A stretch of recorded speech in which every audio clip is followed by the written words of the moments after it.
All right, settle down, settle down. Have any of you lovely people ever been to Seoul? No, not Seoul, Seoul. It's the capital of South Korea, and let me tell you, it's a wild ride from start to finish. We're talking K-pop blasting out of every shop. More kimchi than you can shake a chopstick at. And enough neon lights to make Las Vegas look like a dusty old library. First up, we're time-traveling back to the Joseon dynasty, but with fewer powdered wigs and more tourists trying to take the perfect selfie. Gyeongbokgung Palace is massive, majestic, and surprisingly hilarious. You see, they have these guards dressed in traditional costumes, standing completely still. Like, really still. You could steal their kimchi and they wouldn't flinch. I tried it. But the real fun begins during the changing of the guards ceremony. There's always one guard who messes up the marching. It's like watching a baby giraffe learn to walk adorable and utterly side-splitting. Next, we're strolling through Bukchon Hanok village, a perfectly preserved slice of old Seoul. Watching tourists navigate narrow alleyways in couples hanbok outfits. Comedy gold, my friends.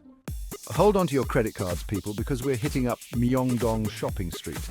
This place is a shopper's paradise and a claustrophobic person's nightmare. Imagine a sea of people, all vying for the same discounted face mask, while K-pop blasts so loud you can practically feel your teeth vibrating. It's exhilarating and terrifying, kind of like riding a roller coaster through a beauty supply store. And speaking of beauty, you have to try the street food here. I'm talking about those tentacular squid on a stick things. Just try not to make eye contact with the squid while you're eating it. It can get awkward. Now we're climbing high up to Seoul Tower. You can take the cable car, but where's the fun in that? I say hike it. You'll get a great workout, stunning views, and a newfound appreciation for the invention of elevators. But it's all worth it for the view and, of course, the love locks. Thousands of padlocks, all symbolizing eternal love, or at least until the padlock rusts through and plummets to the earth below. Romantic, right? Hold on to your hats, folks, because things are about to get futuristic. We're beaming down to the Dongdaemun Design Plaza, a building so futuristic it looks like a spaceship landed in the middle of Seoul and decided to sell really stylish handbags. Seriously, this place is an architectural marvel, all swoops and curves and shiny surfaces. My advice, wear sunglasses.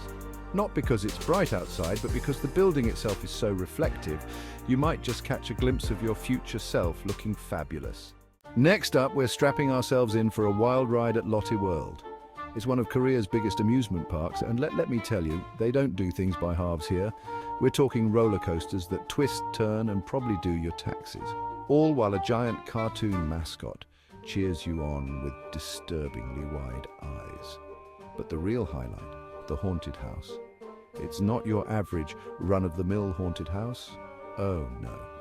This one is genuinely terrifying, filled with creepy creatures, jump scares that'll make you question your sanity and, wait for it, hilarious English translations. Yo, we're heading to Hongdae, the hipster heart of Seoul.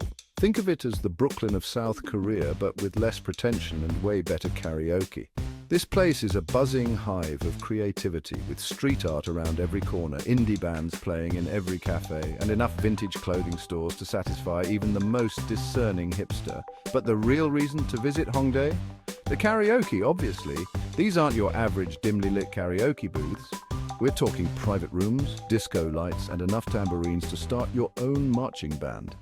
Get ready to haggle, folks, because we're diving into the wonderful world of Insadong. This place is a treasure trove of traditional Korean crafts, from delicate teacups to hand-painted fans to giant inflatable poop emojis. Yep, you read that right. Insadong is a glorious mix of the authentic and the utterly bizarre, where you can find a beautiful antique calligraphy set nestled next to a stall selling light-up chopsticks. All right, folks, get your cameras ready because we're sneaking into Gyeongbokgung Palace. Now, I know what you're thinking. You can't just sneak into a palace. That's illegal.